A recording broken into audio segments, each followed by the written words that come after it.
बिस्मिल्लाहिर्रहमानिर्रहीम। अस्सलाम वालेकुम। आज आपके साथ शेयर कर रही हूँ चेकर बोर्ड केक या चेस्ट बोर्ड केक की रेसिपी। बहुत आसान मगर यूनिक रेसिपी है। जितना केक देखने में खूबसूरत लगेगा, खाने में उससे ज़्यादा मज़ेदार होगा। मैं इसे दो तरीक़ों से आपको बनाना सिखाऊंगी, ओवन में भी और बिना ओवन के भी। अगर आपके पास ओवन ना हो तो तब भी आप इसे बना सकते हैं। तो चलें बनाना स्टार्ट करते हैं। केक बनाने के लिए मैं सबसे पहले पैन रेडी कर लेती हूँ। इसके लिए मैंने एक मीडियम साइज़ का पैन ले लिया। इसमें 1 टीस्पून ऑयल डालकर ब्रश से ग्रीस करने के बाद बटर पेपर लगा लिया। अब मैं इसे साइड पर रख लूँगी। अब यहाँ मैं 2 केक बेक करूँगी, एक को पतीले में और एक को ओवन में। ओवन मैंने ऑन कर लिया है ताकि प्री हीट हो जाए। अब पतीले को भी प्री हीट करने के लिए इसमें वही नमक डाल दिया जिसमें अक्सर बेकिंग करती हूँ मैं। नमक डालने के बाद स्टैंड रख दूंगी और कवर करके हाई फ्लेम पर रख दूंगी ताकि पतीला प्री हीट हो जाए। जब तक मैं केक का बैटर रेडी कर लूँगी। केक बनाने के लिए यहाँ मैंने एक बड़ा बाउल ले लिया। इसमें शामिल कर दिए 6 अदद अंडे और 300 ग्राम पिसी हुई चीनी। ये 250 ग्राम का कप है तो मैं 50 ग्राम चीनी और शामिल कर दूंगी। चीनी शामिल करने के बाद अब चीनी और अंडों को हैंड बीटर से इतनी देर तक मिक्स करना है कि चीनी और अंडे अच्छी तरह से मिक्स हो जाएं।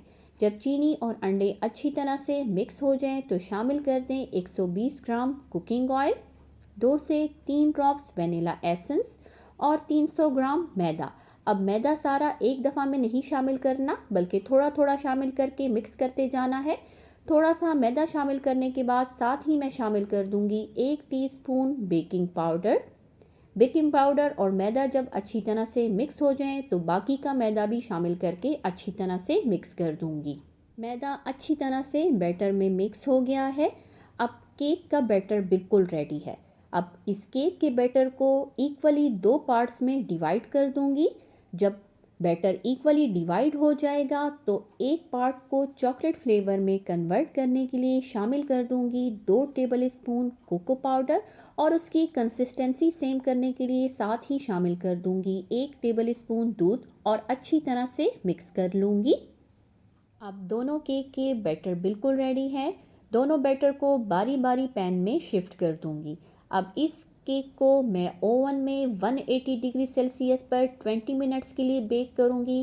15 मिनट्स पहले ही मैंने ओवन ऑन कर लिया था ताकि प्री हीट हो जाए। अब चॉकलेट फ्लेवर बैटर भी पैन में शिफ्ट कर दूंगी।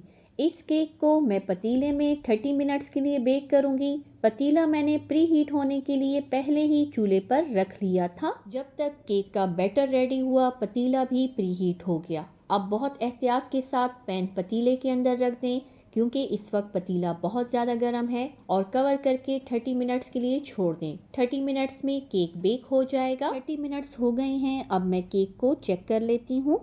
30 मिनट्स में ही केक बहुत ही अच्छा सा बेक हो गया है और नमक की वजह से कलर भी अच्छा आया है। अब मैं केक को निकाल लूँगी। ओवन में जो केक बेक होने के लिए रखा था 20 मिनट्स बाद वो बेक हो गया तो उसे निकाल कर टॉवल से कवर कर दिया ताकि ठंडा हो जाए। 10 मिनट बाद जो पतीले में केक बेक होने के लिए रखा था उसे भी निकाल कर टॉवल से कवर कर लिया ताकि ठंडा हो जाए। अब यहाँ मैंने 50 ग्राम के करीब व्हिपिंग क्रीम ले ली है। इलेक्ट्रिक बीटर से मैं इसे 5 से 7 मिनट तक बीट करूँगी। 5 से 7 मिनट में ही क्रीम व्हिप्ड हो गई है। अब मैं इसे साइड पर रख लूँगी। जब केक अच्छी तरह से ठंडे हो जाएंगे तो इन्हें मैं पैन से निकाल लूँगी और बटर पेपर भी हटा दूँगी। बटर पेपर हटाने के बाद अब दोनों केक को बिल्कुल करीब साथ रखकर नाइफ से ऊपर से बराबर करने के लिए काट लें। दोनों केक का बैटर इक्वल था इसलिए ये दोनों साइज़ में बराबर हैं। ये देखें कितना अच्छा केक बेक हुआ है। दोनों केक बहुत ही ज़बरदस्त बेक हुए हैं। अब ऊपर से काटने के बाद दोनों केक को एक दूसरे के ऊपर रखकर दरमियान से काट लें। सेंटर से काटने के बाद केक 4 पार्ट्स में डिवाइड हो गए हैं। इन चारों का एक साइज़ में होना ज़रूरी है तो दोबारा एक दूसरे के ऊपर रख कर काट लें। एक दूसरे के ऊपर रख कर काटने से ये एक ही साइज़ में कट जाएंगे। जब केक 4 पार्ट्स में कट जाएं तो केक के 3 पार्ट्स पर जो क्रीम व्हिप्ड की थी वो 3 साइड से अच्छी तरह से लगा लें। क्रीम लगाने के बाद अब वाइट केक ब्राउन के ऊपर और ब्राउन केक वाइट के ऊपर रखकर जोड़कर रख लें। क्रीम लगाने से केक आपस में अच्छी तरह से जुड़ जाएंगे। अगर आपके पास क्रीम ना हो तो आप कोई सा भी फ्रूट जैम लगा सकते हैं।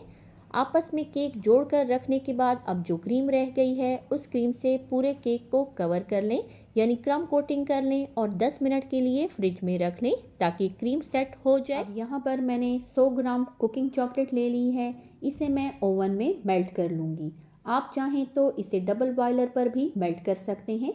चॉकलेट मेल्ट करते हुए ना ही मैंने इसमें दूध शामिल किया है और ना ही पानी।